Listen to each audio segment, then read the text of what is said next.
In fact, unless that time of calamity is shortened, not a single person will survive. But it will be shortened for the sake of God's chosen ones. Matthew 24 verse 22. I wonder, are we living in that time of calamity right now? The world has become instant. Evil that happens anywhere is broadcast everywhere within seconds. The internet and social media mean there are no boundaries anymore.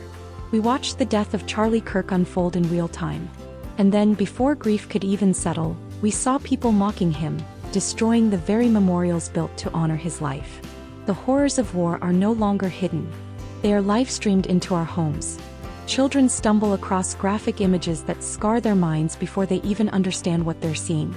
Psychologists warn, many kids today are developing PTSD without ever setting foot on a battlefield. The innocence of our children has been stolen. Predators prowl online. Child pornography circulates on the dark web. Cult-like groups recruit the vulnerable right on the family computer. And while some kids are drawn in, others are driven out, bullied, harassed, mocked until they cut themselves. Or worse, take their own lives. Places that should be safe, schools, churches, community centers, are now targets. Classrooms become killing grounds. Churches, meant for prayer, are seen by evil people as target-rich environments. Where can people go anymore? To just relax and feel safe? Civility has collapsed. Social media rewards cruelty, not compassion. Outrage spreads faster than truth. Entire communities are torn apart not by debate but by rage. Our cities have become murder capitals. Narco-terrorists poison our neighborhoods with drugs like fentanyl. Families are devastated daily. Meanwhile, illegal immigrants are prioritized over citizens.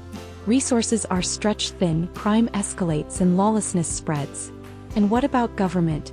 The very institution meant to protect us? Borders flung open. Law enforcement used as a weapon against political rivals. The IRS aimed at those in power's enemies. Corruption is not hidden anymore, it's paraded before us, and trust is collapsing. So, are we living in the time of calamity Jesus spoke about? Feels that way. Evil is rampant, celebrated, and broadcast across the globe. Violence is not distant, it's in our schools, our cities, even in our homes. But here's the truth. Matthew 24 verse 22 doesn't just warn us. It gives us hope. The time of calamity will be shortened for the sake of God's chosen ones. Evil may look powerful, but it will not win.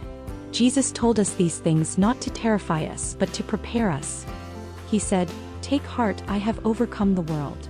So where do we find refuge? Not in governments, not in social media, not in the promises of man. Our true refuge is in God.